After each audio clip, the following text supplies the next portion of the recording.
It's Computex! Ah!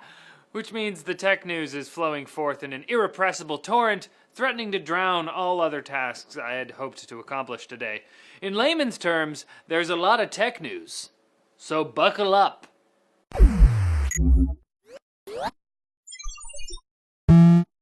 Alright, first off, I just realized I'm wearing the same sweater that I wore on Friday. Anyways, for real first off, the review embargo went up for the GTX 1070, so everyone from our good friends at Hardware Canucks to small underdog channels like Linus Tech Tips have released reviews. It won't surprise anyone that the 1070 beats the 970 handily, but it also performs significantly better than the 980 and even edges out the 980 Ti and Titan X, especially in DX12 compatible games.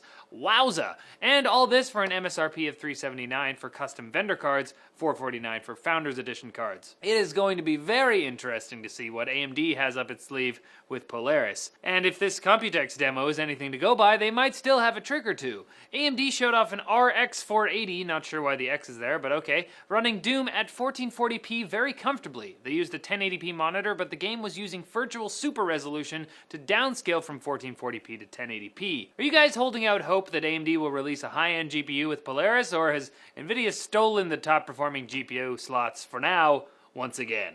That sentence didn't make a ton of sense, but leave a comment below. I'm on 2 hours of sleep. Alright, time for the Real Tech News barrage to start, organized by vendor. Here we go! Asus held a big old press conference and showed a ton of new products, but the most interesting by far was the Zenbos robot. If this charmingly cringy video is any indication, it can move freely around your house, recognize faces and give relevant info and reminders, receive verbal commands, entertain children, and can even be used to purchase stuff online. Man! Its voice sounds so dorky though. Player, I have a reminder for you. Moving on, a new Zenfone lineup was announced with the baseline Zenfone 3, the upgraded Zenfone 3 Deluxe, and the more souped-up Zenfone 3 Ultra. Now, the ZenBook 3 is a notebook with a body very similar to Apple's new MacBook, complete with only a single USB-C port and audio jack, but it can cram a Core i7 1TB SSD and 16 gigs of memory, so you got that, but still.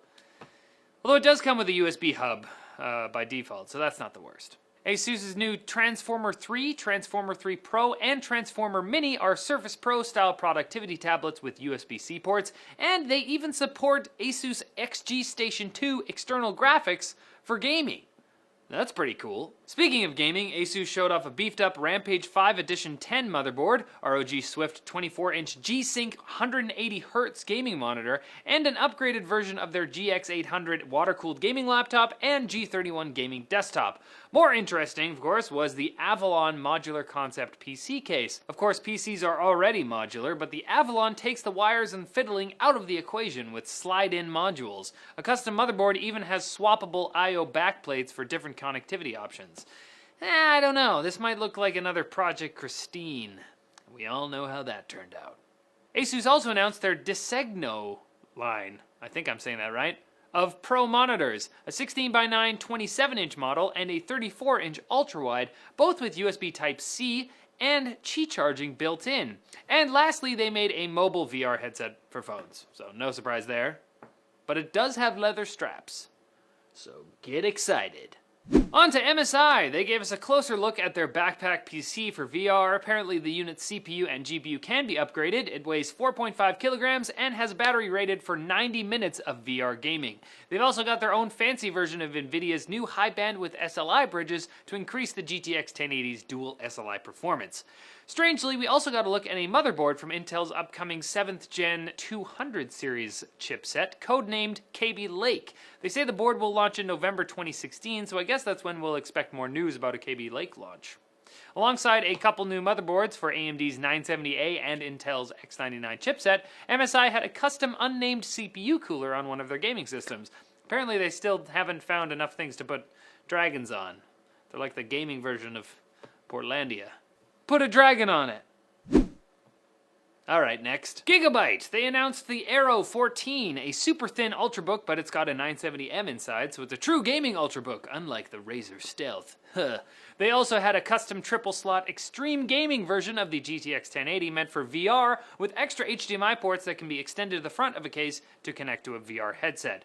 The new Brix UHD mini gaming barebones PC can either power 4K monitors or 1080p gaming, but not both. And you'll have to install your own memory and storage, but it does look cooler than their previous boxes. And lastly, alongside the new XK700 mechanical keyboard and XP1200M power supply, Gigabyte also showed off an Extreme Gaming branded PC case with an interesting looking industrial type design. Let's get one of our hands on one of those, eh guys? Okay, yeah, sounds good? No one's in here, except me. Okay, all of those stories were kind of like quick bits, but it's still time for... Quick bits.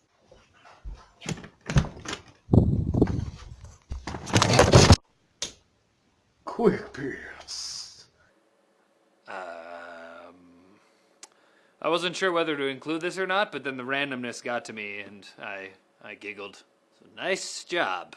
Submit a clip of yourself saying quick bits for a chance to get featured on NetLinked. Bitphoenix announced several new cases at Computex: the Aurora, a semi-modular ATX case; the Prodigy Cape, a curved panel model with support for eATX motherboards; the Prodigy Pillow, an MITX case with a transparent hood for displaying the graphics card and some funny looking legs; and the Trident, a tower with good airflow options. Bitphoenix also announced Mod Time, a platform through which modders can auction components and full cases that they've modded and enter to win prizes while they're doing it.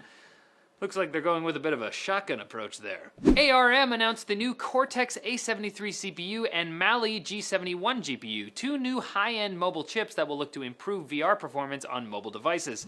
And Be Quiet showed off their upcoming foray into liquid coolers with the Silent Loop all-in-one CPU coolers. If their other offerings are any indication, they will be exquisite. That was supposed to be German. News sources for all of today's stories can be found in the forum post linked in the description. I've fallen and I can't get up.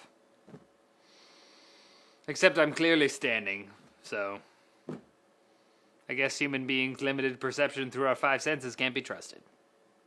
This episode was much too long, so I'm not doing a call out today. We're going straight to the outro. Alright, that's it for NetLink Daily, guys. Thanks for watching. Click here to watch more videos. Follow us on social media over here. And don't forget to like and subscribe for more videos like this from Ncix. Now, if you'll excuse me, I'm actually on 2 hours of sleep, as I said earlier.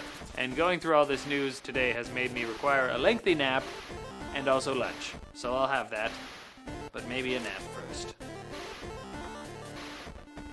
Okay, good night.